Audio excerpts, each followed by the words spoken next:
Muy buenos días, les damos la más cordial bienvenida a la Infoteca Universitaria Dr. Alfonso Pérez Romo de la Universidad Autónoma de Aguascalientes. En nombre de la Dirección General de Difusión y Vinculación y del Departamento de Difusión Cultural, agradecemos su presencia en esta cuarta charla del ciclo que lleva como título Los juguetes tradicionales y la alegría de jugar. Recordarles la dinámica de preguntas. Al ser un evento grabado, si desean participar, es necesario que hagan uso del micrófono. Además, si se registraron ya por medio del correo electrónico, no es necesario escribir su nombre nuevamente en las hojas de registro. Me permitiré leer la semblanza del invitado del día de hoy. El doctor Gabriel Medrano de Luna es sociólogo por la Universidad Autónoma de Aguascalientes, maestro en estudios étnicos por el Centro de Estudios de las Tradiciones en el Colegio de Michoacán y doctor en Ciencias Sociales por la misma institución. Se ocupa del estudio del folclore literario, arte popular, música popular mexicana, danzas tradicionales, ferrocarriles y cultura popular. En su andar ha escrito más de una decena de libros, diversos artículos y presentado ponencias y conferencias sobre múltiples temas de la cultura oral y el patrimonio cultural en ambos ámbitos nacionales e internacionales. Entre sus libros publicados se encuentra Virgilio Fernández del Real, Recuerdos de un brigadista, Como me lo contaron, se los cuento. Leyendas de Guanajuato, Como me lo contaron, se los cuento. Leyendas de Aguascalientes, Los mundos mágicos de Shinda, Juan Chávez, una leyenda viva en Aguascalientes. El juguete popular guanajuatense, Imaginación y creatividad. Y Danza de indios de Mesillas, una danza de conquista en Tepezalá, Aguascalientes, entre otros más. Actualmente es miembro del Sistema Nacional de Investigadores Nivel 2 y profesor investigador de la Universidad de Guanajuato, donde realiza investigación sobre el arte y el juguete popular, las narraciones orales, danzas tradicionales y el patrimonio cultural de México. Sean todos bienvenidos y bienvenido.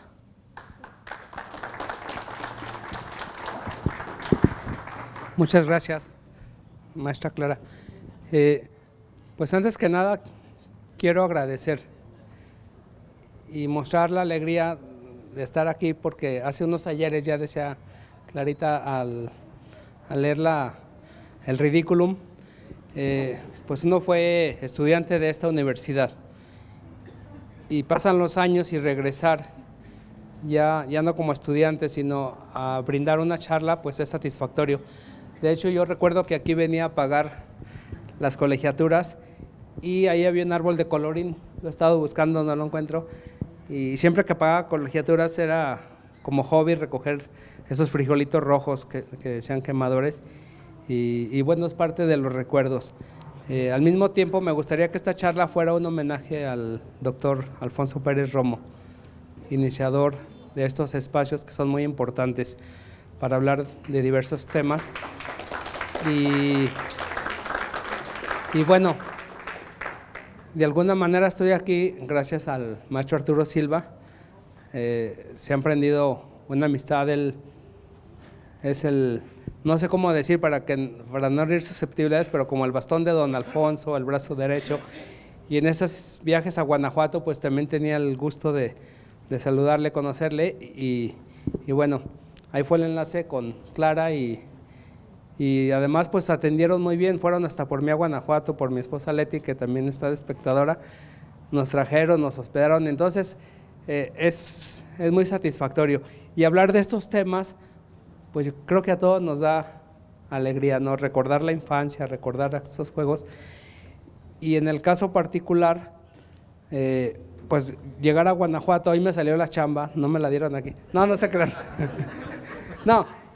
Yo ya estaba involucrándome en esta universidad, pero de pronto salió una oportunidad de una plaza en Guanajuato, lo acepté y ya llevo más de 20 años. Decía Arturo que ya soy guanajuatense, pero yo les digo que soy hidroguanajuatense. Y al emprender los estudios de la cultura popular, pues encontré una beta muy rica en Guanajuato, que fue el arte popular, particularmente el juguete. Entonces ahí cuando llegué me dijeron, muy bien, pues ya te va a pagar la universidad, ya vamos a dejar los temas de Aguascalientes y tienes que hacer cosas de Guanajuato. Ya no hablaba de ferrocarriles, de Juan Chávez. Y encontré, al hacer un recorrido, encontrar artesanos muy valiosos. En particular me centraré en uno, del que varios de los juguetes son de él, es Gumersindo España Olivares. Hablaré un poco de él, porque creo que fue de los mejores constructores de juguetes a nivel nacional y al mismo tiempo de los mejores narradores. Tenía esa doble cualidad de ser un excelente narrador. Varios de sus trabajos están en internet. Tengo un gran amigo, la verdad es una eminencia, pero es muy sencillo, José Manuel Pedrosa, de la Universidad de Alcalá de Henares. Con él hemos hecho trabajos y él también me refería a esa maravilla por Shinda. De hecho, él fue el enlace para que en 2015 nos invitaran del Maratón de Cuentos de Guadalajara y poder llevar a Shinda a España. Fue una experiencia muy gratificante y ver cómo le admiraban sus juguetes, sus narraciones. Entonces, eso es lo que iré hablando. Y al mismo tiempo, bueno, quise traer esto porque, pues quizá no sea un juguete, pero son esas partes con las que nos aprendíamos los números, pero este tiene la particularidad, y si mal no recuerdo, por aquí dice Rosaura, sí, era de mi abuela, Rosaura. Ella fue directora de primaria y con esto pues enseñaba a los niños y al mismo tiempo la enseñanza de las matemáticas a través del juego también es una parte muy, muy esencial. Y por mi abuela, aunque teníamos más contacto con la abuela materna, Isaura, mi papá nos llevaba cada domingo y ella tenía como maestra de escuela, directora de escuela, tenía las enciclopedias y sobre todo de los cuentos y siempre nos ponía a leer. Creo que hay esa parte de cómo induce uno a los niños a la lectura, a los cuentos, a la imaginación y al juego también, que es de lo que vamos a hablar. Hoy ha cambiado mucho, las redes sociales, los celulares, lo iremos viendo, pero también así uno fue descubriendo, ¿no? Y bueno, esa es tan solo una introducción para agradecer y decir de qué se va a tratar. Creo que hicimos algunas cápsulas en la universidad. Parte de este trabajo se ha difundido no solo en libros, conferencias, artículos, capítulos del libro, sino también de videos. Al de abajo, ¿verdad? Bueno,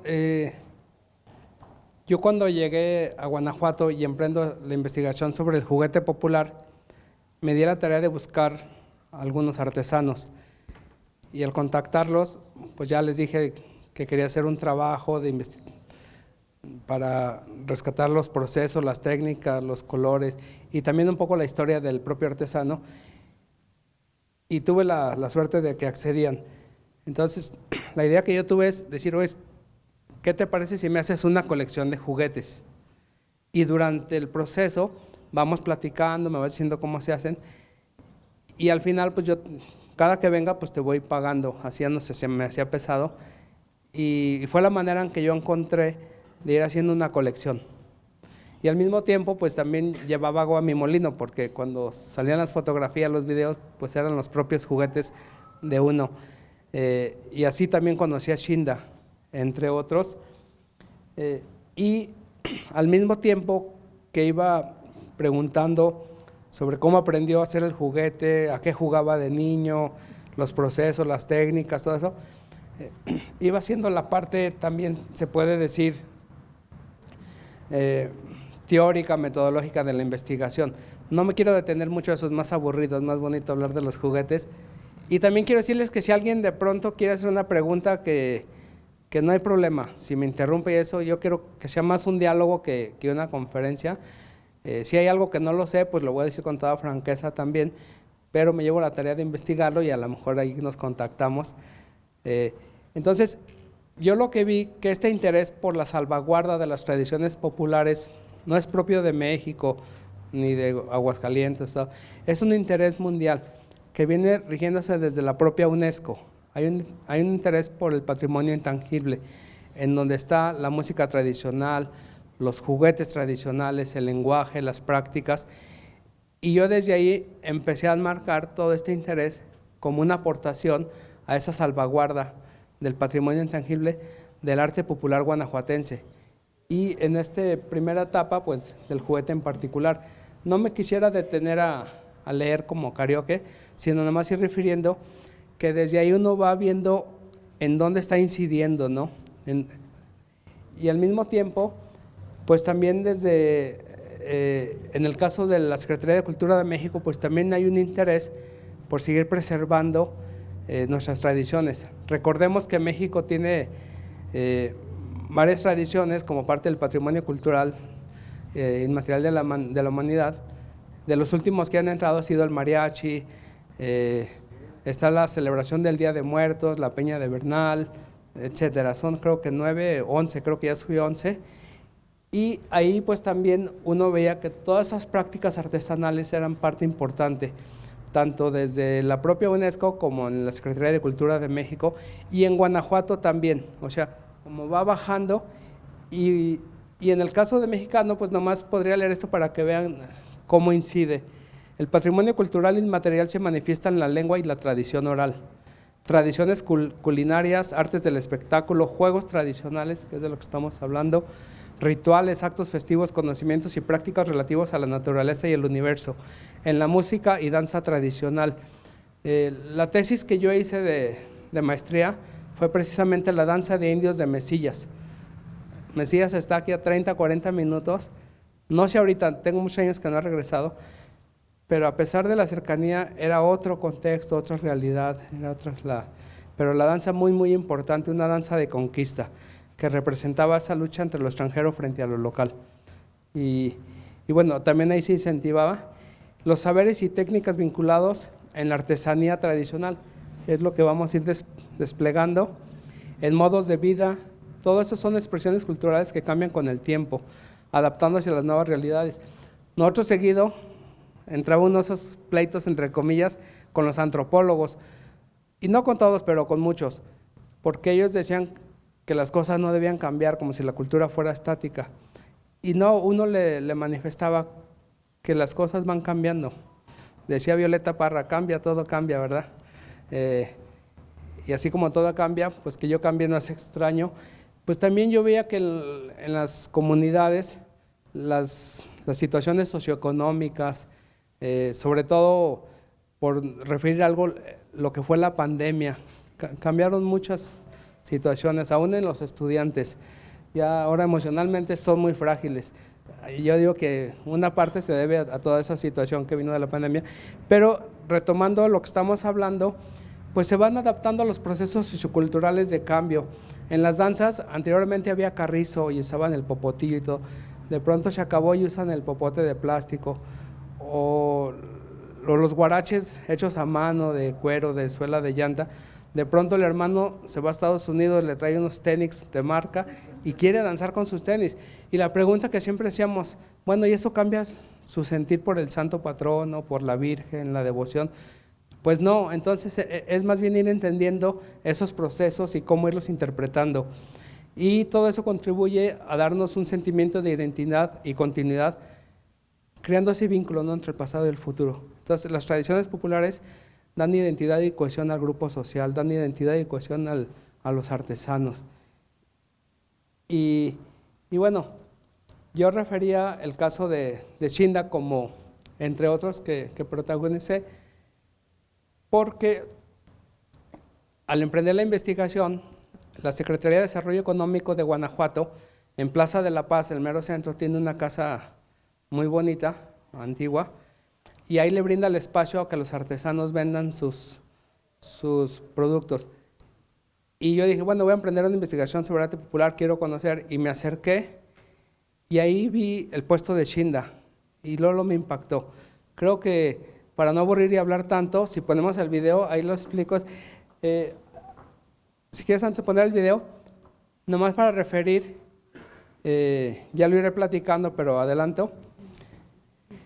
El Museo de Arte e Historia de Guanajuato, en el Fórum Cultural Guanajuato, es un espacio muy bonito y me pidieron que si podía prestar la colección de Chinda para hacer un homenaje, para hacer una exposición. Y yo fui con Chinda, le dije, Chinda, me piden su colección. y vamos a hacer un homenaje para que vayamos. Y él estaba muy contento. Sí, Gabriel, ¿cómo no? Pero en ese inter falleció. Entonces esta fue la primera exposición póstuma de Chinda. Cuando falleció Chinda, yo ya tenía, eran más de 14 años de esa relación ya de amistad, de muchas cosas muy interesantes, muy valiosas. Y cuando fui al sepelio, una de las hijas me dice: Gabriel, ahí está la máquina de mi pa Chinda, quiero que te la quedes tú, porque mis hermanos la van a tirar, la van a vender. Y yo en esos 14 años nunca había visto la máquina del pa Chinda o de don Chinda, y estaba en un cuarto donde yo lo único que veía eran tiliches, ¿verdad?, papeles viejos. Y dije, bueno, tú dime qué día vengo y recojo la máquina. Y al mismo tiempo me dijo, del taller llévate lo que quieras. No me quise pues llevar muchas cosas porque también la familia merecía. Y de pronto pues siempre tenía sus herramientas. Chinda, nomás para ir adelantando este personaje, al 4º año de primaria tuvo que dejar los estudios para ir a trabajar al campo y ayudar a la economía familiar. O sea, no tuvo ni primaria. Y al mismo tiempo que ayudaba a la familia, le ayudaba al abuelo a hacer juguetes, lo ponía a recortar, a pulir, y al papá. Así fue como aprendió. Y aprendió a hacer sus propias herramientas.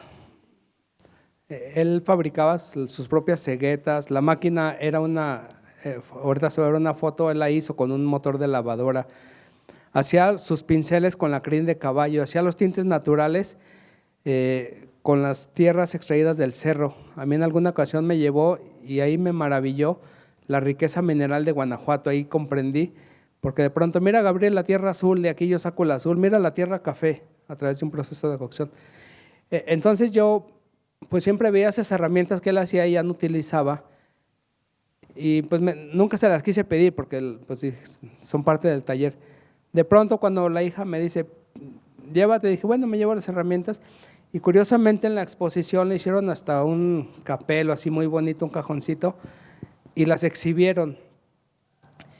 Y lo que sí tuvo para mí muy positivo, que mandó un camión a Juventino Rosas, Chindas de Juventino Rosas, para que viniera la familia y los que cupieran en el camión.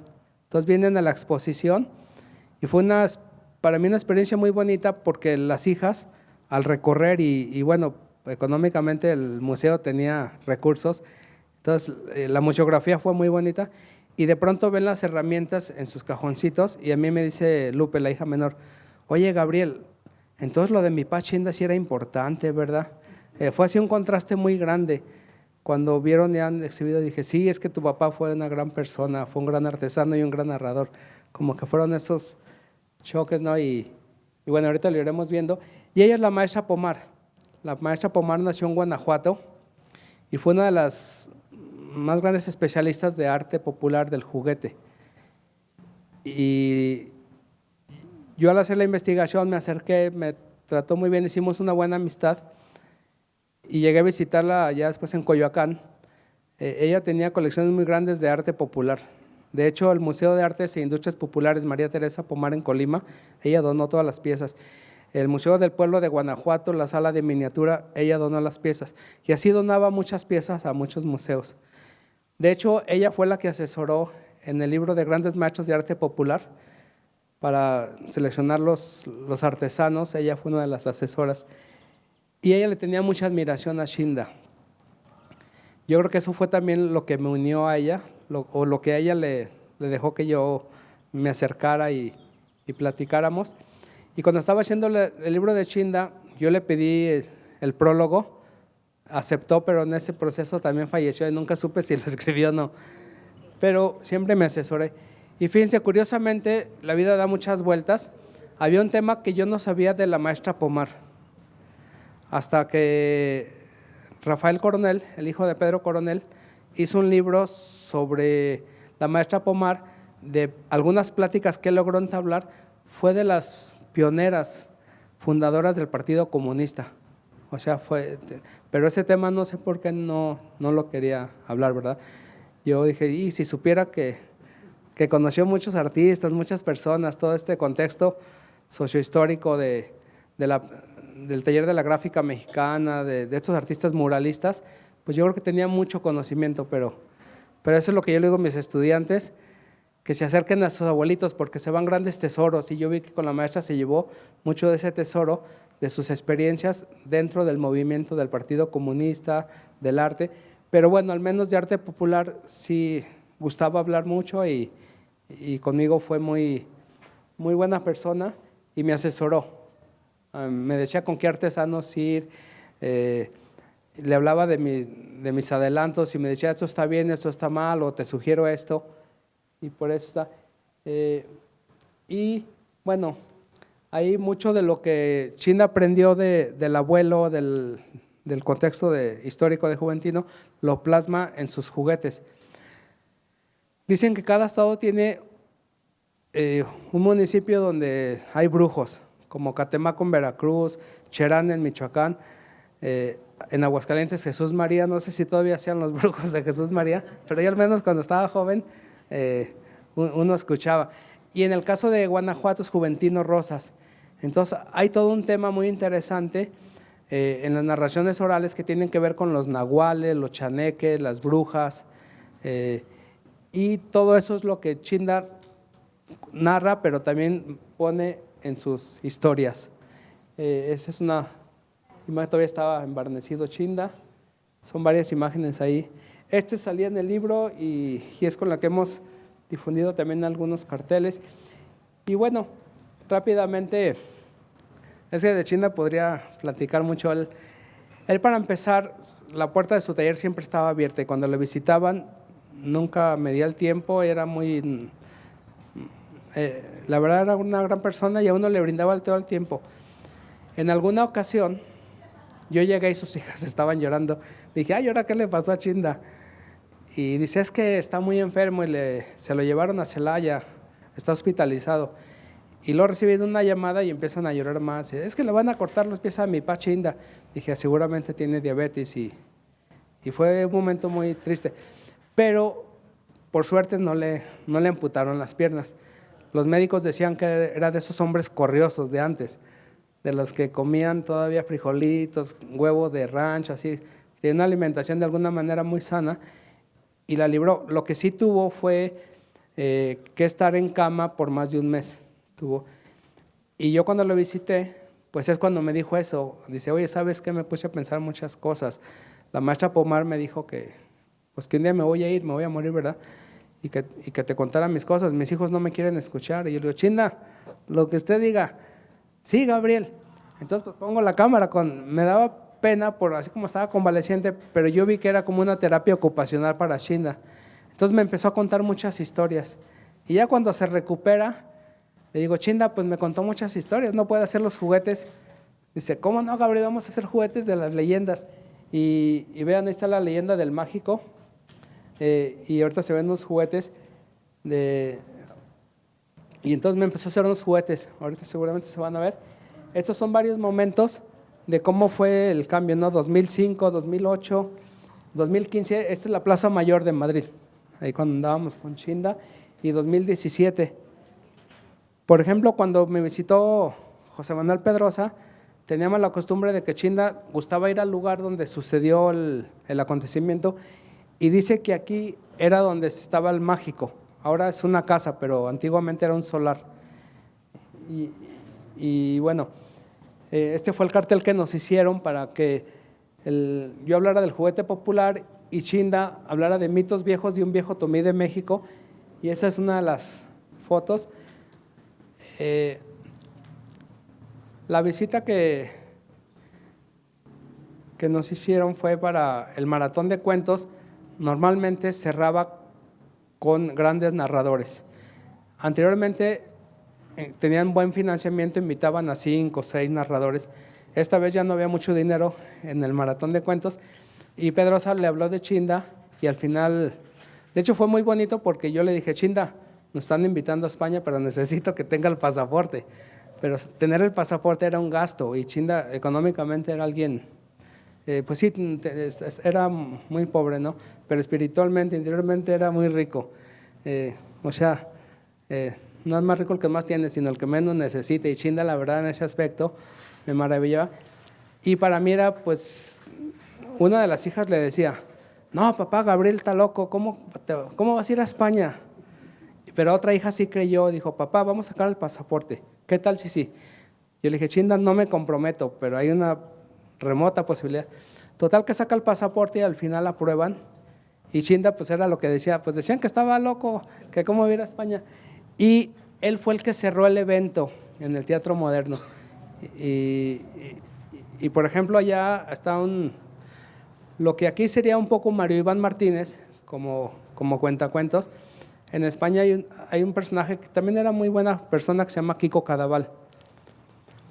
Cuando yo lo bajaba, Chinda, vamos a desayunar, ya había siempre gente esperándolo en el restaurante. Chinda, véngase acá y cuéntenos historias. Pues yo la verdad recuerdo que Kiko Cadaval, así, porque yo siempre estaba con Chinda, le di un beso en la mano y le dijo, usted sí es mi maestro. Para mí, eso casi nunca lo comparto, pero ahí vi lo que era Chinda para un gran cuentacuentos de otro país, la manera en que narraba. Y bueno, ahí está contando sus mitos, sus leyendas, en el teatro, en el Palacio del Infantado, que además es un edificio muy importante, histórico, muy bonito.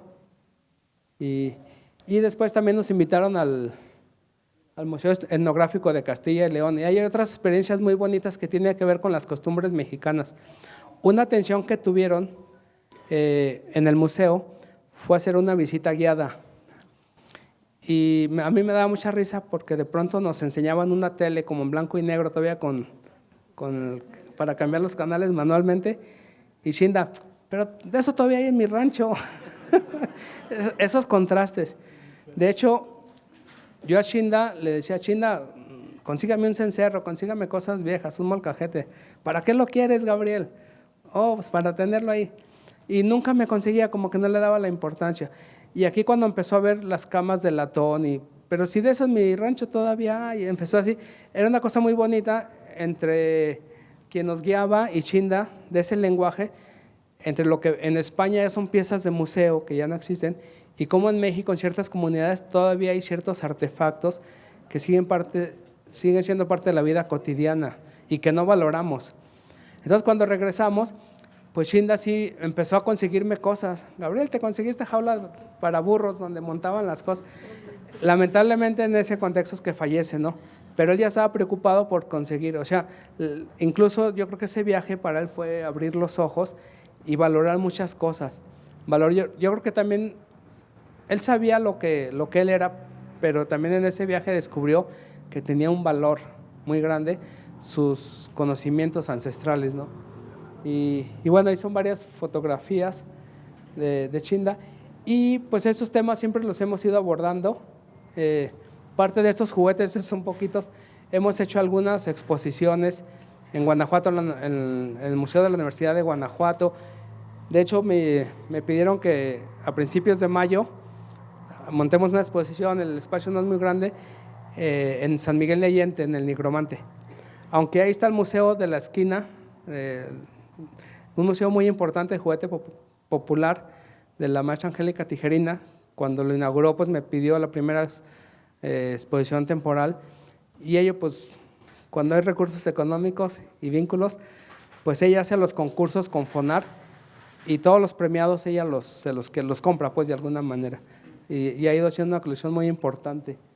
Pero en este caso son parte de esas fotografías de la exposición, y que iban los estudiantes, que es otra cosa importante ahorita que estamos en la universidad, que busquemos involucrar a los estudiantes a valorar más sus tradiciones, su historia, su cultura, acercarse a la propia familia, a los abuelos, porque ya dedican mucho a las redes sociales. El maestro Álvaro Ochoa decía que los jóvenes cambiaron al abuelo por el televisor, pero hoy ya no es el televisor, hoy es el celular o el Xbox, ¿no? Y bueno, eso es lo que refería. Ese está en internet porque se agotó, está agotado, pero está en internet. Y ahí viene toda la historia de Chinda. Fue una exposición que hicimos en San Francisco de Rincón con el Instituto Estatal de Cultura también. Y curiosamente supimos de este japonés que no sé cuántas veces llegó a venir a México o cómo fue, pero cuando venía conseguía juguetes de Chinda y tiene una colección de Chinda en Japón. Fue una cosa muy rara también cómo se encontró uno esas cuestiones. Y aquí, pues, aquí son diferentes fotos. De hecho, en Guadalajara nos hospedaron en el Hotel España, y yo por eso le puse España en España. Chindas Gumersindo, España, Olivares. Y la historia que él contaba, así como sucedía en las haciendas, sobre todo en la región centro-occidente, los hacendados abusaban de las criadas, le gustaba y no pedía permiso. De hecho, es un poco la historia de Juan Chávez, ¿no? Es un hijo bastardo, su mamá fue abusada por el patrón y de ahí viene el resentimiento social y se hace bandolero. Ese es otro tema, ¿verdad? Pero en el caso de Shinda, el bisabuelo también fue el hacendado, se mete con la bisabuela y nace, y cuando lo llevan a registrar, dicen, ¿cómo le ponemos? Ventura, ¿pero Ventura qué? Pues es hijo del español, pues Ventura España. Entonces de ahí viene el sentido. Entonces él tenía un anhelo que él venía de español y que él quería conocer España, él tenía que ir a España, era así como por mucho tiempo, y en el 2015 cuando se hace este viaje, como que ahí fue el poder lograr ir a donde eran sus raíces. Fue una cosa muy bonita. Y ahí son pues parte de las historias, ¿no?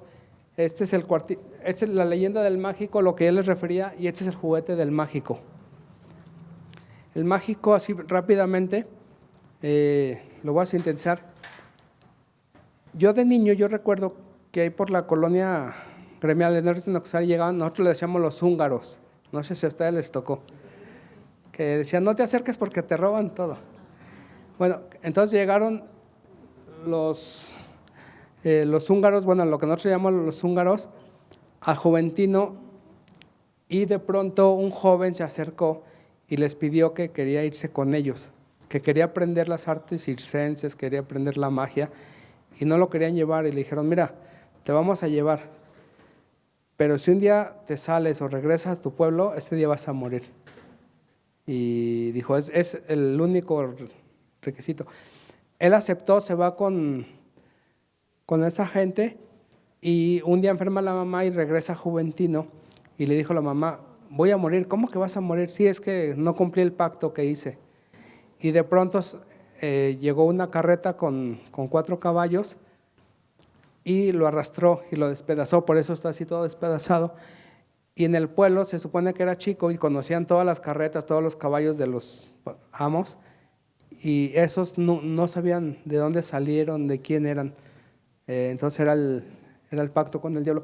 El cuartito de la muerte también es muy interesante porque era la señora que tenía el nieto, era muy pobre y nadie le ayudaba, y pedía comida, pedía dinero y no le daban, y se encontró con una persona y le dijo, ¿qué tienes, mujer? Pues tengo hambre, tengo frío y mi nieto está muriendo, tenemos mucha hambre. Dice, no te preocupes, ve a ese solar, ahí hay un cuartito, siembra chiles, siembra flores, siembra nopales y vas a poder comer. Dice, pero nomás, la única condición es que un tiempo va a llegar una mujer y va a recoger a tu nieto y después va a ir por ti. Pero ella decía, si de todo modo no lo hago voy a morir. Entonces se pone en el cuartito y le deja una carta como para que no la sacaran. Ahí nadie te va a sacar. Habló con el cura y el cura le decía, mujer, ¿de qué me hablas? Dice, sí, es que me vino esta persona y me dijo eso. Dice, a ver, vamos a donde me dices. Lo llevó y le dijo, sí, es que aquí vivía un señor como lo describes, pero él ya murió hace muchos años. Y de pronto, pues llega la muerte y va por el nieto. Entonces, así Chinda va recreando todas esas historias. Y Chinda decía que contaba las historias para que sus nietos, sus hijos, conocieran la historia de su pueblo, para que no olvidaran sus raíces y también para que aprendieran valores. Eso es una parte bien interesante de los cuentos, de las fábulas, cómo se transmiten los valores, ¿no? Y bueno, ahí lo que les decía son parte de esas historias, la leyenda del ahorcado. Ahí está el ahorcado, el cuartito de la muerte, ahí está el cuartito, el mágico, todo destrozado, don Ambrosio, que decían que don Ambrosio hacía pacto con el demonio y corría carreras con un caballo y le ganaba, Por eso Chinda lo puso así como despegado del suelo, porque dicen que parecía que volaba y hacía esos pactos.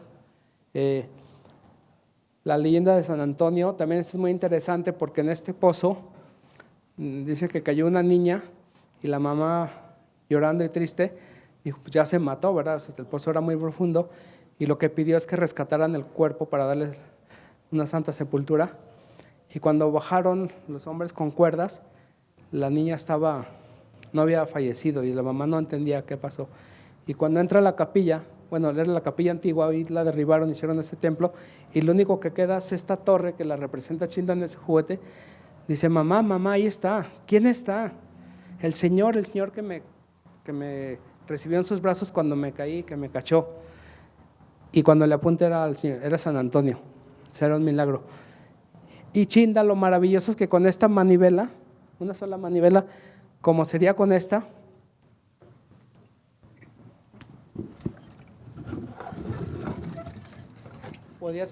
podía hacer girar desde 1 hasta 6, 7 piezas. Ahí la muerte sube y baja del pozo, el diablo también se mueve, el sacerdote simula que entra y sale al templo, y las brujas dan vueltas. Sí, era algo maravilloso, que Chinda no llegó hasta cuarto de primaria, pero si uno se mete a entender los mecanismos internos, con bandas, poleas, todo eso, es algo muy complejo, y Chinda lo aprendió de manera empírica. Ahí están unos detalles. Y esta es la máquina que yo les decía, que Chinda hizo, que ahora ya la tengo como parte de, entre comillas, de mi museo, pero con eso cortaba la madera. Hoy uno en Amazon hasta la pide por internet, o va a las tiendas y ya venden hasta más pequeñas y con mayor potencia. Pero que Chinda hiciera eso hace años para poder hacer sus juguetes fue algo así muy, muy creativo, ¿no? Ahí está con uno de sus hijos en su taller, ahí estaba todavía muy gordito, con Orlando. Con él me dio mucho pesar, a veces ni me gusta decirlo. Él fue el que más aprendió de Chinda, sus historias, sus técnicas, sus procesos. Pero el año pasado fue muy triste que falleció de cirrosis hepática. Sí, pero ya es esa parte, ¿no?, de cómo suceden muchos artesanos, y él tenía un gran conocimiento, nomás que pues, muchas situaciones adversas en la vida. Incluso en el maratón de cuentos, cuando supieron que falleció Chinda, pues también dieron la noticia, así como que les pudo mucho, y tenían ese orgullo de que Chinda fue parte del maratón de cuentos. Dice que recordará al gran juguetero y narrador Don Chinda, y bueno, el Seminario de Literatura Infantil nos dio esa constancia como reconocimiento, y ahí está parte de esas noticias, ¿no? Como desde España lamentaron la muerte, y bueno, aquí está otros juguetes. Ese en particular es este. No sé si alguien conoció a don Jesús Villela de Aguascalientes, hacía este tipo de juguete, y muchas veces los juguetes también recrean el contexto sociohistórico.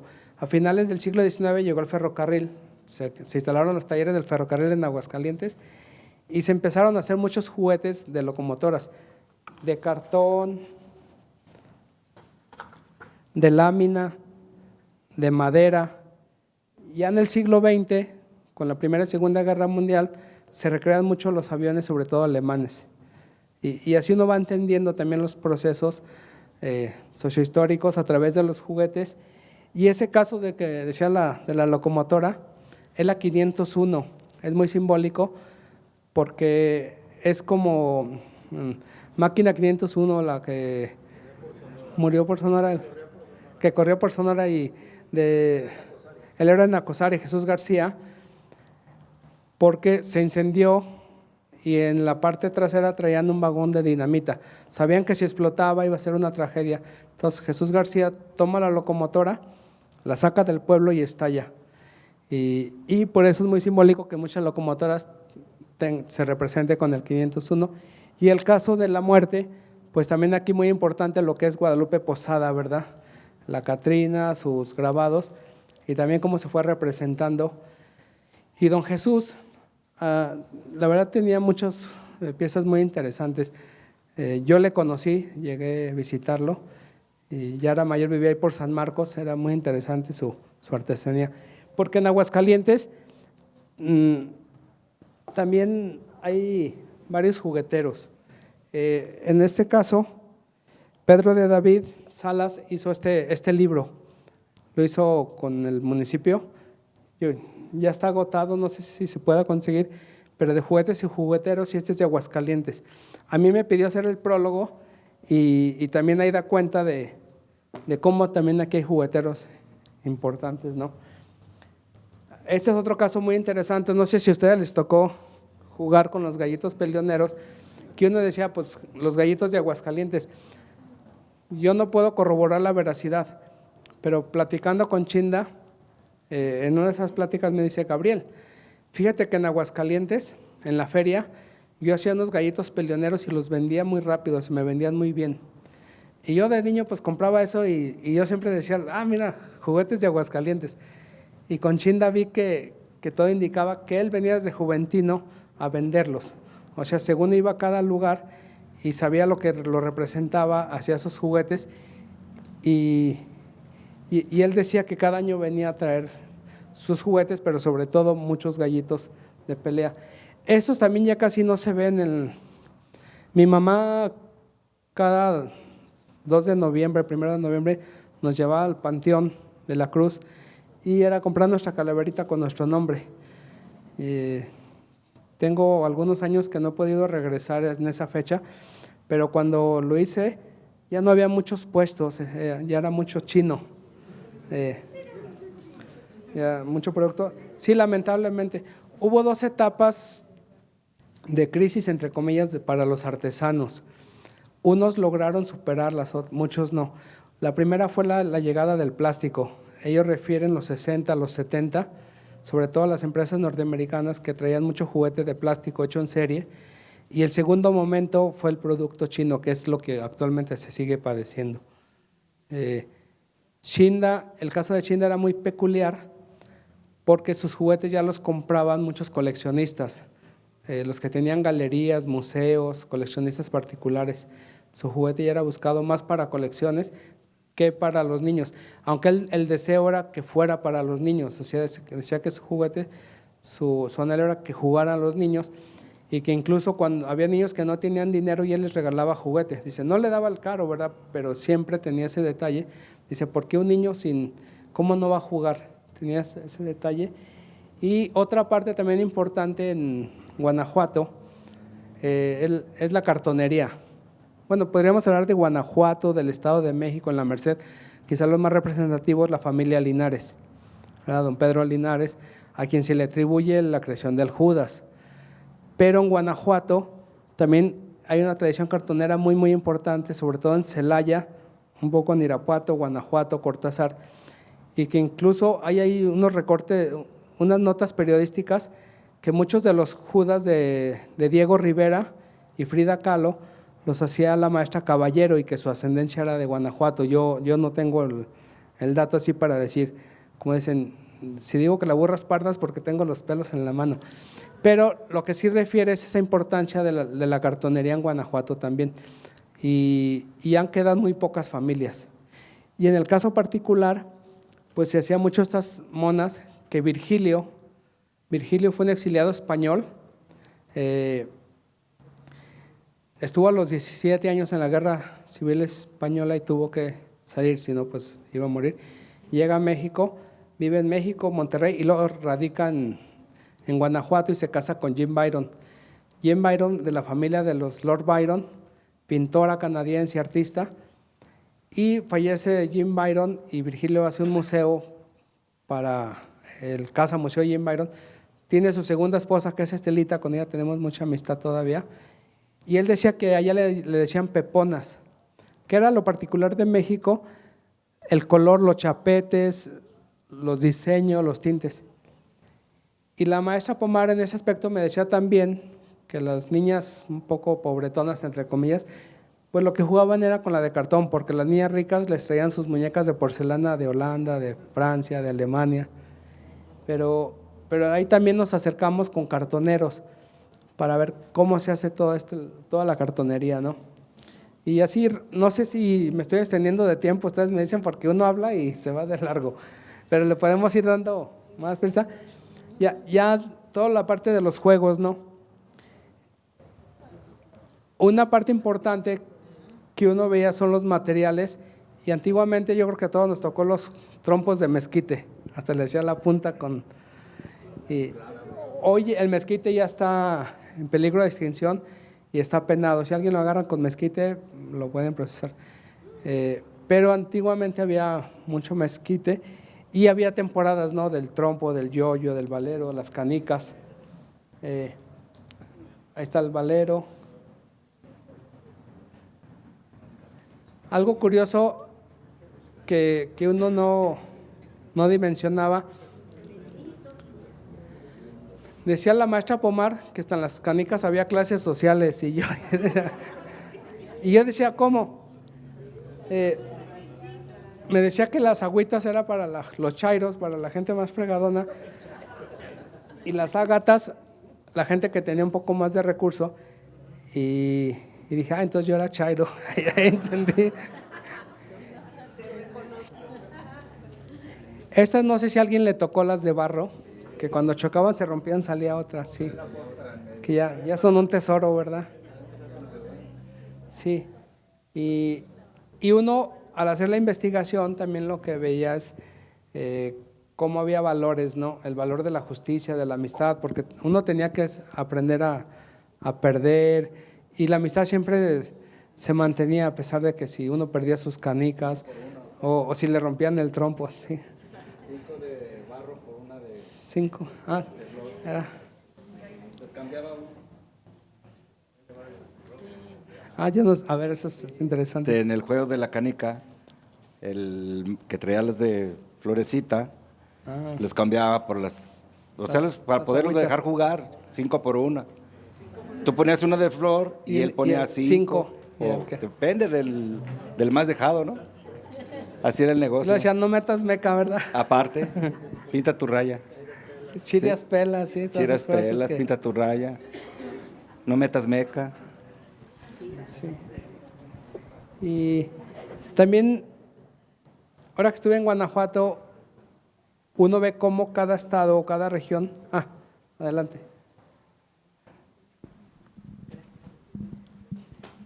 ¿Y qué significa chiras pelas? Es que dependiendo del juego de las canicas, pero se hacía la chollita. Entonces, chirriar es cuando tú le tirabas y pegabas a la chollita y luego a la canica del otro, eso era chirriar. Y entonces perdía no el que le diera al enemigo, sino el por haber hecho ese tiro doble, pues. Ok, creo que no formulé bien la pregunta, o mi duda es, digamos, el significado, como la etimología de chiras, pelas. Sí, ahí sí está… Ahí sí es interesante porque yo también no sé. Porque luego sí están las historias o la misma por etimología. En Chile, a eso le llamaba marullo para el diablo. Decían que era la frase que se usaba en Chile cuando sucedía eso de marullo para el diablo. Y uno también dice, ¿de dónde salían esas expresiones, no? Por ejemplo, la meca. En la danza de indios, la esposa del gran señor le llamaban la meca. Pero acá también decían, no metas mecas, no te adelantes. Pero sí, el concepto… Muchas veces uno, porque así como que ya lo traía uno, ¿verdad? Ya de los de antes, y lo continuaba así. Sí. La hija de Oreste Pla, él fue un gran folclorista de Chile, de los más reconocidos, todavía vive, yo tengo amistad con ellas, Karen Pla Müller Turina, de hecho hija de Pepita Turina, también escritora, pero ella decía que los juegos son adoptados y adaptados, y eso era algo muy, muy interesante. O sea, los juegos que hacíamos aquí se jugaban en otros pueblos, en otros países. Lo valioso es cómo se adaptan a cada lugar, entendiendo yo creo que como parte de esa adaptación son esas expresiones, ¿verdad?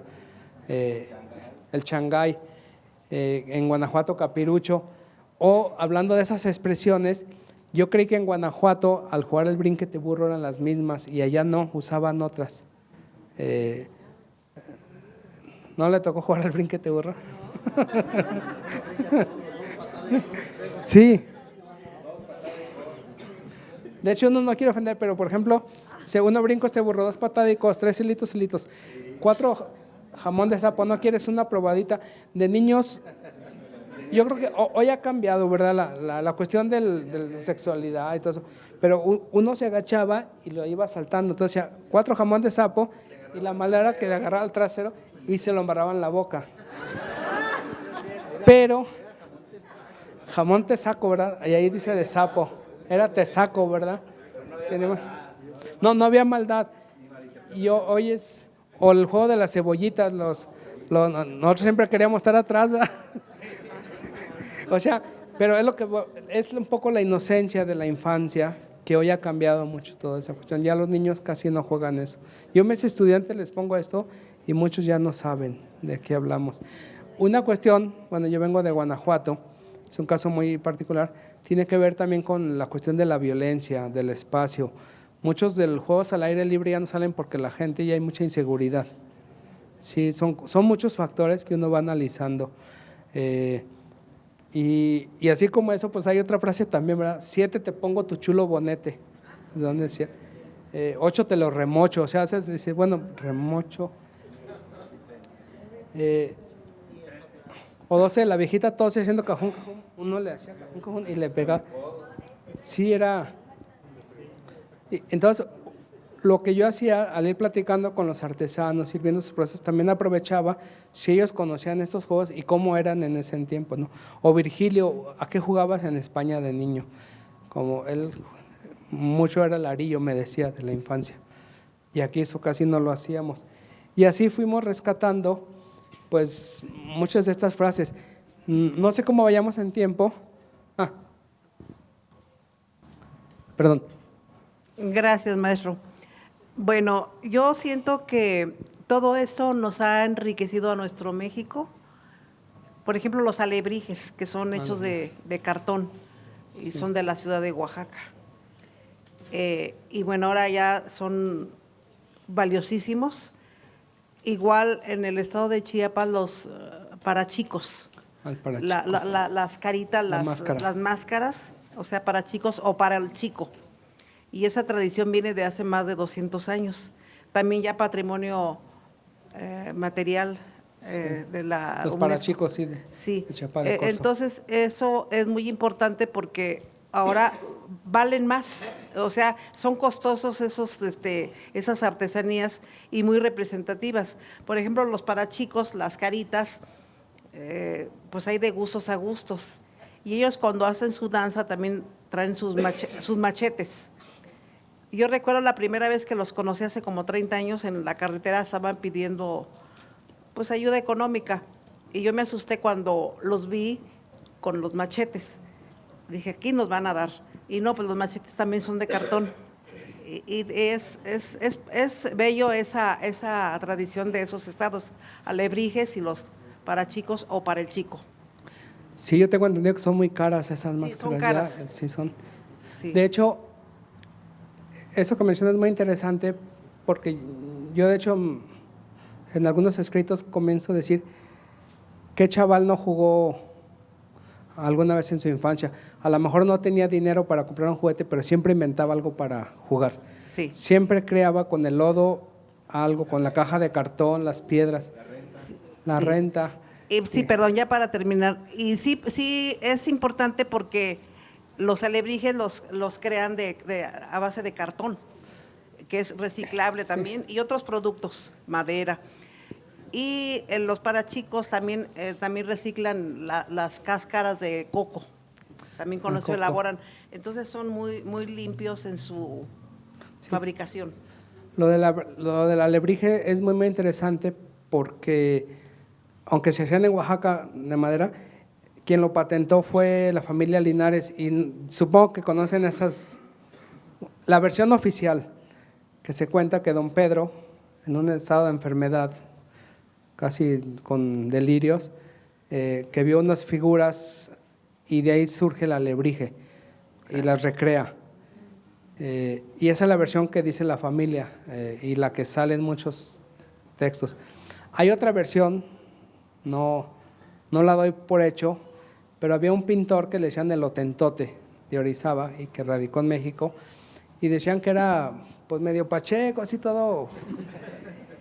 Entonces, que él para hacer sus escenografías conoció a don Pedro y que le decía, oye, hazme esta figura, un tololoche, por decir, para una obra o algo, pero ponle patas de gallo y ponle atrás unas nalgas, así, que él hacía, y don Pedro cuando empezó a ver así esas cosas diferentes, las empezó a recrear, pero incluso yo conozco al nieto de don Pedro y una vez que platiqué con él, se lo dije y como, pues no, como que hasta se molestan porque saben que esa versión no, pero hay gente que uno ve la obra del Otentote y dicen que sí tenía esas particularidades de figuras muy raras y que don Pedro se las hacía para las obras de teatro, pero eso no está documentado y lo he escuchado de varios conocedores de la cartonería, pero lo que se hizo oficial es que don Pedro ve las figuras y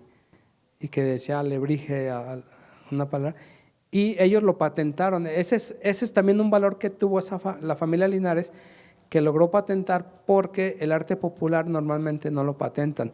La maestra Pomar le decía a Chinda, patenta tus juguetes, porque de verdad tenían un valor por todos los mecanismos, los tintes, los procesos, y Chinda siempre decía, pero ¿cómo los patento? Pues si ni dinero tengo. Y además se necesita mucha asesoría jurídica también, ante el INPI y toda esta cuestión. Y hoy, aunque la familia Linares dice que no se opone a que otros hagan alebrijes, porque también en Guanajuato hacen alebrijes, en Oaxaca, pero lo que sí quieren que se les reconozca que es de la familia. Y yo siempre me he quedado con esta otra versión del Otentote sin poderla corroborar todavía, pero así pasan muchas cosas en el arte popular, en el lenguaje mismo, ¿no? Todo eso lo que decía la señora, pues cuántas cosas no vienen de España, ¿no? Y ahora decimos, es mexicano, ¿no? Pero lo trae de España, y ni siquiera de España, porque los árabes lo llevaron a España, entonces son procesos culturales bien interesantes. Y en el caso mexicano, nuestras tradiciones todavía preservan muchos elementos de estas 4 raíces formativas, ¿no? La indígena, principalmente por la azteca, la europea, principalmente por la española, la asiática y la raíz negra. Aquí hubo esclavos negros, ¿no? Trabajaban en las minas, en la servidumbre. Entonces, mucho del lenguaje, mucho el fenotipo, la corporalidad, pues sigue vigente, y lo que dice la señora es bien interesante. Sí, perdón. Yo escuché algunas pláticas de gente de Chiapas, de los parachicos, que llegó una familia española ya por el siglo XVIII y la señora se le enfermó su niño. Y entonces ella inventó hacer estos jueguitos de los parachicos, les entregaba dulces a los niños para que fueran a consolar a su niño que estaba enfermo. Entonces los indígenas a cambio le llevaban la mascarita y el niño se alivia. Y de ahí viene, bueno, es una leyenda que también ha sido llevada al cine. Gracias. Está interesante. Sí, igual a los niños en otras regiones de Chiapas le ponen también el ámbar al nacer para que no le hagan mal de ojo. Sí, cada estado tiene sus propias creencias, supersticiones. Sí, es algo muy interesante. Y pues ya casi para ir cerrando, todo esto, de cómo lo he ido llevando pues al proceso de la investigación para que después se hagan libros, pues en su casa, que es mi casa, hemos también hecho el registro, ¿no? Con una mesa para bodegón, el fotografiarlo, ver de qué artesano es, irle dando como su historia, y de ahí que pues se ha ido haciendo esos videos, esas fotografías. Este fue otro reconocimiento que me quedé de Chinda. De hecho, hubo una anécdota bonita de un reconocimiento cuando todavía vivía Orlando, cuando me dice la hija, llévate lo que quieras. Chinda me hablaba de un reconocimiento muy sencillo que se lo había dado el Circo Atay de Hermanos. Yo no sabía que daba reconocimientos. Dice, mira, este me lo dio el Circo Atay por divertir mucho a los niños, por hacer juguetes para niños. Y tenía un caballito, yo digo que es de alpaca, o sea, hasta la fecha yo insisto, muy bonito, así en el centro y como de madera. Y yo dije, por lo que Chinda me platicó, yo vi que para él era simbólico, era importante, pues yo me lo quedé, ¿verdad? Era el día siguiente, ya cuando iban a enterrar a Chinda, pues yo llegué me dice la hija, Gabriel, agarra lo que quieras. Dije, me quedo con eso y lo metí al coche ya para tenerlo ahí. Y en eso llegó Orlando. Y bueno, van a perder la expresión porque así era Orlando, así era la familia. Llega y empieza a ver el taller y dice, hijos de su pinche madre, ya se llevaron el reconocimiento de mi pa. Y yo la verdad sí sentí feo. Dije, no, déjalo saco. Y luego, pero en eso se le sale decir, sabían que el caballito era de plata. Dije, tú lo que quieres es el caballito, quieres arrancárselo. Le dije, pues ahora no te lo doy. Y me lo quedé. Porque luego es eso, ¿no? Cómo valoramos las cosas. Pero yo me quedé con la inquietud. Dije, bueno, ¿y si se lo daría a los del Circo Ataide? Hace como 3 semanas, un mes, fue el Circo Ataide Hermanos. De hecho, ahorita está aquí, pero es el de Aurelio. Fue a Guanajuato. Entonces dije, pues voy a preguntar así. Ya fui y dije, sirve que veo la función a ver cómo son ahora sin animales, qué hacen. Y me dijeron que los hermanos Ataide ya no viajan con el circo, que ya son mayores, sino más bien es una administración que va moviendo el circo con pues con ellos como los representantes. Pero la muchacha que me atendió dijo, mira, yo sé que sí daban reconocimientos hace mucho, dejaron de darlos, pero sí entregaban a la gente ciertos reconocimientos. Yo se lo enseñé, le dije, es que mire, esto me lo era de Chinda. Dice, por la fecha, yo creo que sí, porque fue de los últimos años que entregaron, porque no hay algo que diga Ataide Hermanos.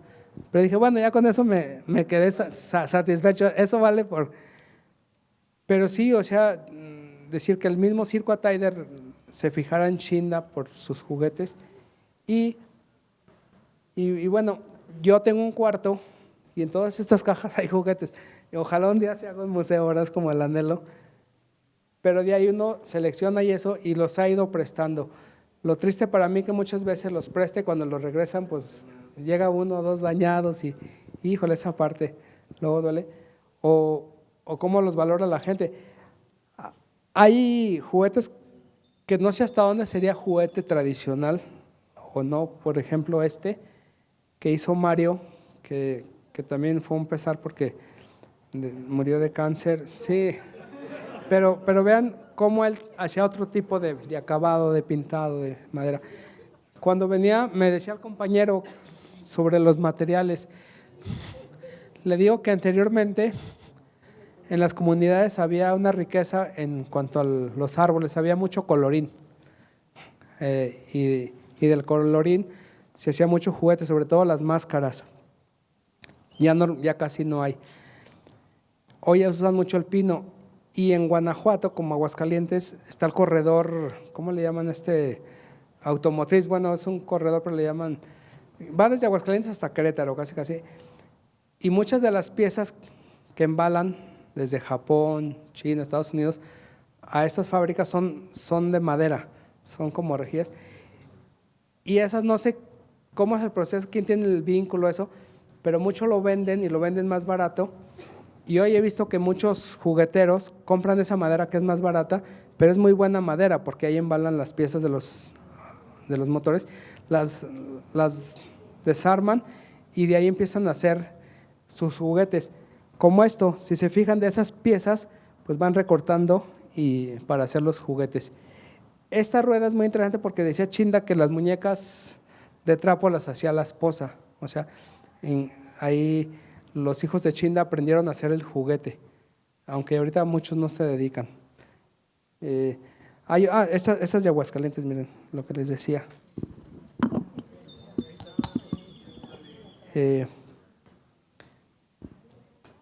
Este es otro juguete de Chinda, un zapatero, y siempre con una manivela. No sé si esté una cajita. Sí. Este también tiene un mecanismo muy interesante. A ver si funciona, porque luego me hace quedar. A ver. Entonces para acá. es una cajita de arena en su interior.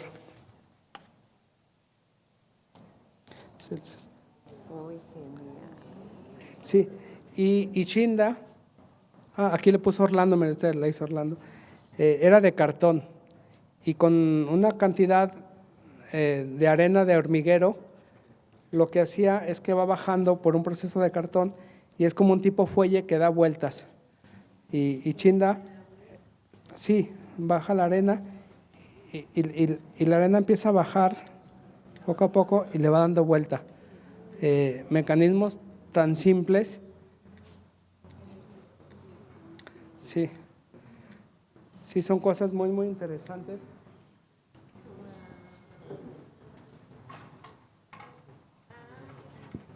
Por lo que es el tema del Día de Muertos, ¿verdad? La celebración también. Que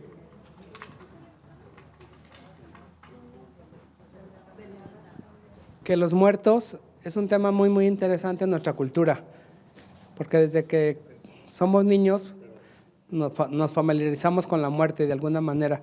Ir a un sepelio y participar de él, en muchos países los niños, por cuestiones culturales o familiares, no participan, y aquí es muy común que están en los sepelios, están los niños ahí, o comprarle la calavera. En Guanajuato son de alfeñique y ponerle su nombre, no sé qué otras piezas.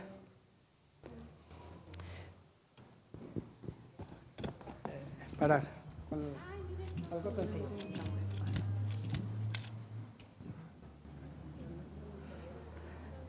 Y aquí sí le puso Chinda Gabriel M. de Luna.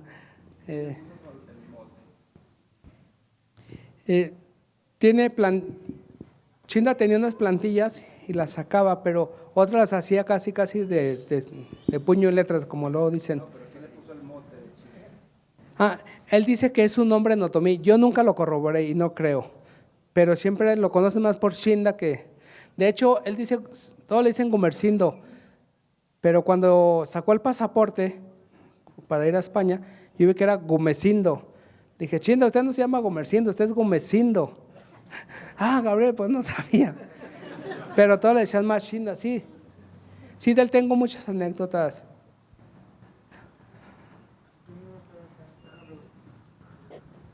Bueno, tenía la duda sobre una palabra que dijo ahorita, ya se me olvidó, que tenía que ver con la muerte. Como dijo que desde niños nos familiarizamos con la muerte y dijo una palabra que ya se me olvidó, pero se me hizo rara en el momento. ¿Cuál sería? Sea por…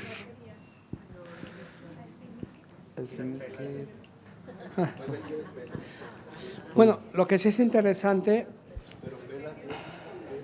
que el tema de la muerte, incluso en el lenguaje popular, los refranes, todo, las narraciones, es un tema que desde pequeños… De hecho, en mi caso, hay un narrador oral que en el estábamos casi sacando un libro. Él me explicaba algo que sucedió en mi caso. Mi suegro pues ya estaba muy enfermo, ¿verdad? Y mi hijo mayor, a veces por acompañarle, dormía con él. Y él decía que se sentía como, le daba cierta paz. O a lo mejor tener al nieto, él no quería quejarse de alguna manera. Hubo un día que mi otro hijo, yo nomás tengo dos, él quiso quedarse con él. Y decía, no, pero no. Y estaban viendo entre mi esposa, que ahí está, no sé si deba contar esto, es muy íntimo, pero es muy bonito, tiene que ver mucho con nuestras creencias, que él se quiso quedar al final, nos dice una amiga de la familia, ella es parte de la familia, dice, que se quede y yo me quedo ahí en otra cama y esa noche falleció. Y yo cuando veo esto y platico con don Luis, él nos ha narrado muchas historias.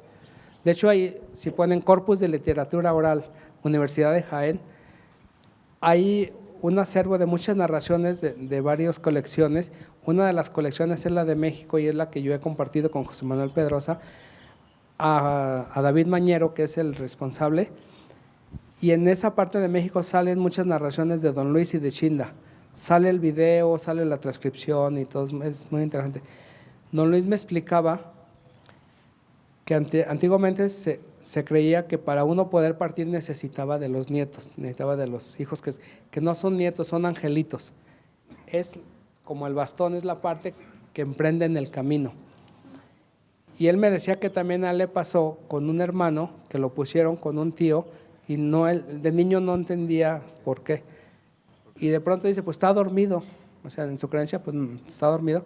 No, ya había fallecido. Entonces, a lo que voy, que este tema de la muerte, desde pequeños, es muy, muy interesante. De hecho, en la fotografía, el tema de angelitos, retratar a los niños angelitos, no es en cualquier cultura. Y en México hay una tradición, en el caso de Guanajuato, Romualdo García tiene fotografía de angelitos.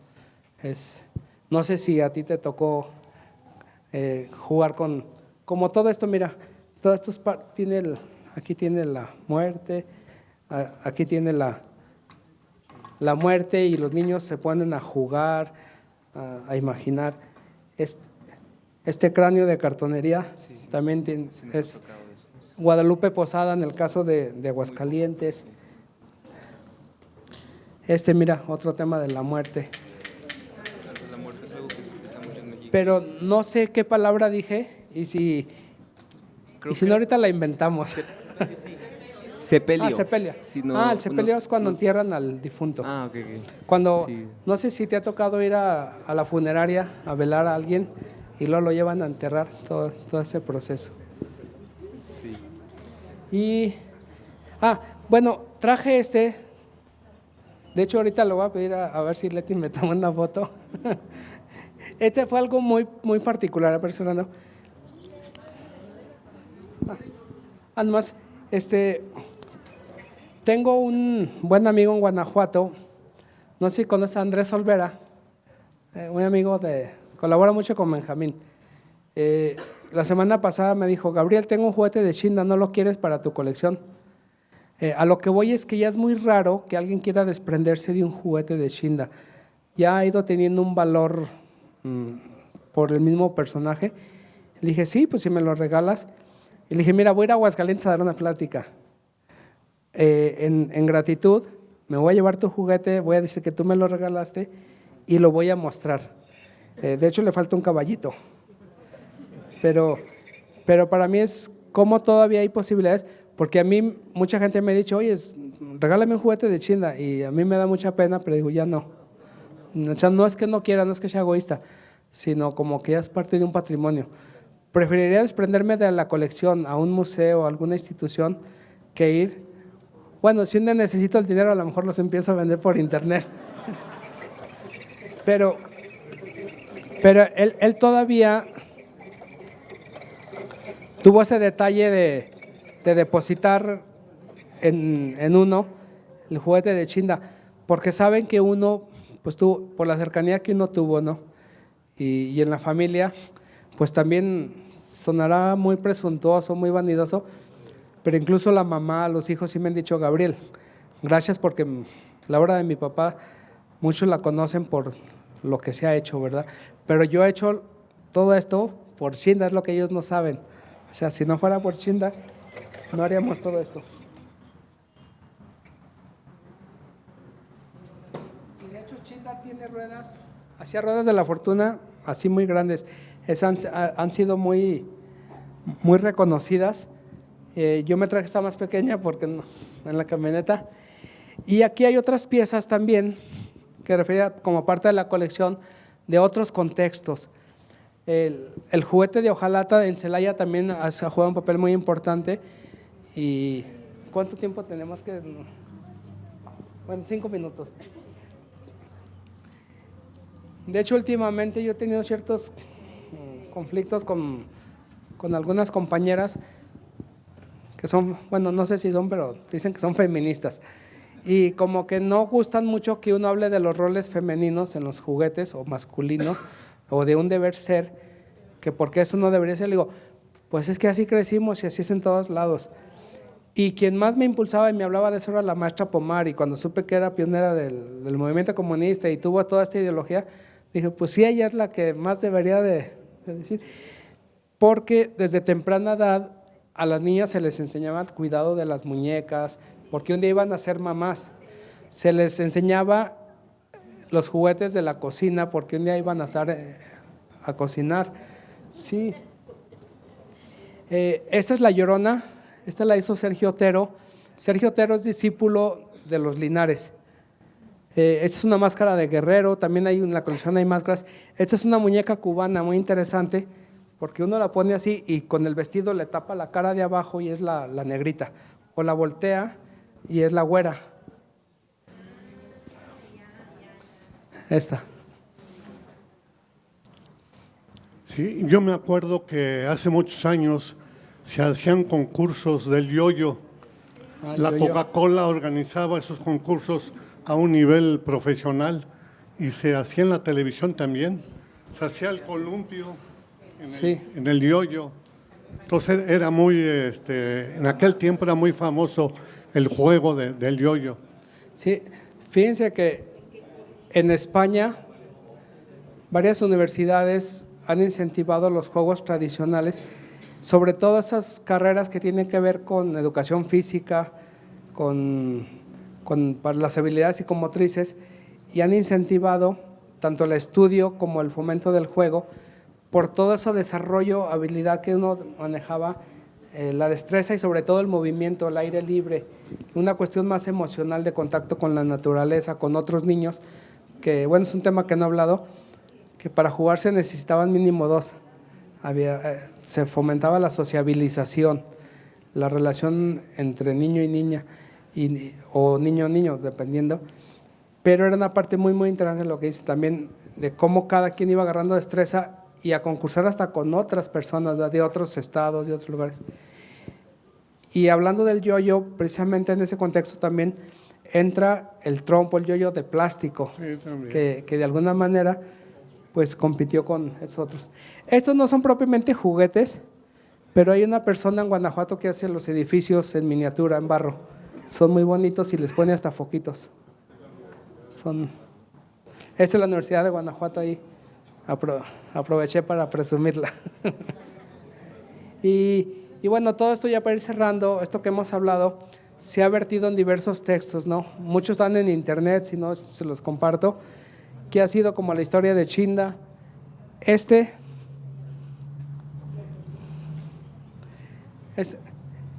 que en su momento hicimos con varios compañeros para hablar de juegos, de juguetes, y que incluso el título, Niño que no juega no es niño, es una frase de un poema de Pablo Neruda, que dice: el niño que no juega no es niño, pero el hombre que no juega perdió para siempre al niño que vivía en él y que le hará mucha falta. Porque a veces somos muy propios y ya de adultos no queremos jugar y como que no queremos esa parte infantil. Pues uno dice, siempre hay que sacar ese niño que llevamos dentro. Aquí yo hice algo a propósito, que yo he hablado de mis 2 hijos, dije, bueno, ahí voy a hacer algo personal para cuando crezcan vean que eran parte. Y él ya tiene 16 años, está muy chiquito. Y él es Carlos y él es Gabo. Y él ya tiene 18 años, digo, ojalá sigan jugando, ¿no? Y que sigan siendo niños. No sé si quieren ir viendo estos libros. Los voy pasando. Y pues ya para ir cerrando, pues de diversos temas. Incluso aquí, este es de Aguascalientes, Ay Morena Encantadora, fue el corpus de textos de la tesis doctoral. Supongo que muchos conocieron al trianero, a Francisco López Medrano. Muchos de sus poemas, ahí uno los rescató junto con muchos ferrocarrileros, porque para muchos no valían, eran malos. Los que se dedican a la literatura, a la crítica literaria, dice que tienen asonancias, ripios y etcétera. Pero desde el punto de vista de la cultura, de la función social, de la vida cotidiana, esos textos fueron muy importantes, porque ahí los ferrocarrileros manifestaban su amor por la locomotora de vapor, por todo lo que era el ferrocarril. Y ahí aprovechamos en reunir muchos de esos textos y estudiarlos. Y el contexto sociohistórico, pues aquí la universidad, yo estoy muy agradecido porque se interesó y hizo el libro sobre la historia de los ferrocarriles de Aguascalientes. Este fue el primer libro que referimos, El juguete popular. De ahí conocí a Chinda y de ahí que fue el interés por dedicar un trabajo solo sobre la vida de Chinda, sus juguetes, sus sueños. Chinda decía que cuando dormía tenía un buró a un lado y siempre tenía un cuaderno. De pronto soñaba un juguete, despertaba, hacía el bosquejo, se dormía y al día siguiente lo empezaba a construir. Entonces él decía que muchos de sus juguetes salían de sus sueños, eran producto de sus sueños, eran cosas muy bonitas. También Chinda decía que el juguete no te hace rico, pero no te deja morir de hambre. Eran frases así muy bonitas de Chinda, ¿no? De qué le motivaba a jugar. Este es el de Juan Chávez, que sigue siendo una historia en Aguascalientes, ¿no? No sé si alguien ya encontró el tesoro, que no creo, sigue en el Cerro de los Gallos. Y bueno, otros temas sobre la danza tradicional. Herón Pérez Martínez fue mi director de tesis de maestría y de doctorado, y después quisimos hacer ese libro en homenaje a él, que él me hizo una lista de quién quería que escribiera, hicimos las gestiones con ellos, y le hicimos para agradecerle. Ya falleció, que dice la señora, ya falleció. Solo se nos adelantan, ¿verdad, señora? Y él es Virgilio, él es el último texto que le decía. Virgilio ahí tenía 17 años y ya estaba en la guerra. Imagínense que también ya falleció. Bueno, él falleció cuando iba a cumplir 101 años. Sí, él tenía muchas historias. En la investigación esa fue una parte muy bonita porque me dejó escanear sus álbumes fotográficos. Entonces yo le decía, Chinda, en esta foto, ¿quién está o qué recuerda? Entonces me empezó a contar las historias de las fotos y se empezó a hacer una historia muy bonita, y ahora se ha valorado porque mucho de la memoria histórica en España de la guerra civil tienen un interés muy grande por seguir documentando. Entonces esta parte, esas fotografías que conservaba Virgilio, ahora resulta que son de mucho interés para España. Y en el caso de Guanajuato, su esposa hacía diseño artesanal, contrataba a los artesanos y le elaboraban, hacía esculturas de madera, ella las diseñaba, hacía lámparas, candelabros, tuvieron un negocio muy interesante, con el tiempo lo dejaron, pero mucho de ese diseño se sigue haciendo en Guanajuato y la gente no sabe que era de Jim Byron. Es una parte, también hablando de arte popular, y también en el museo tienen mucho de sus pinturas que conserva, y creo que, si no me equivoco, ya me cayó. Bueno, sí, miren, ya con eso. Dije que iba a ser corto, pero… Muchísimas gracias al doctor Gabriel Medrano de Luna por su participación en esta cuarta charla de LICON. Este espacio que, como lo mencionaba al inicio, fundó el doctor Alfonso Pérez Romo y que seguimos fuertes y seguimos continuando con este espacio. Y por lo mismo, bueno, ahora queremos entregar una constancia al doctor, pero también queremos entregar constancias a los participantes que nos han acompañado, por lo que les pido no se retiren. Simplemente doy el anuncio de que la próxima charla se llevará de igual manera en este lugar a las 11 de la mañana, el 8 de marzo, con una charla muy especial respecto a la mujer, con la doctora Marcela López Arellano, el doctor Rodrigo Alejandro de la O. Torres y el maestro Vicente Agustín Esparza, quienes nos hablarán sobre las primeras mujeres de la villa de Aguascalientes, una interpretación histórica de los siglos XVI y XVII. Ahora cedo el uso de la palabra al doctor Ismael Manuel Rodríguez Herrera, director general de Difusión y Vinculación. Ay, muchas gracias. Bueno, pues muy grata charla, creo que todos nos quedamos todos volvimos a jugar, nos acordamos de algunos juegos. Yo por ahí todavía tengo mi Yo-Yo Duncan, y no solo era el columpio, era la Torre Eiffel y eran varias partes que había que ir avanzando. Sí, el perrito, sí, varios, el dormilón, el mordelón, varios. Sí, al trompo yo no fui muy bueno, pero al yo-yo sí.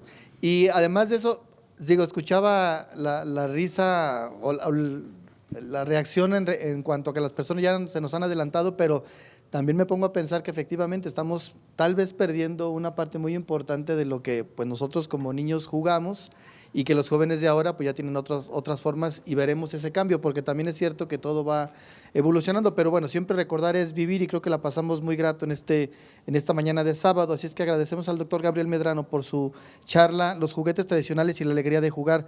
Muchas gracias, siempre bienvenido a su Universidad Autónoma de Aguascalientes. Gracias por la Muy amable. invitación. Muchas gracias.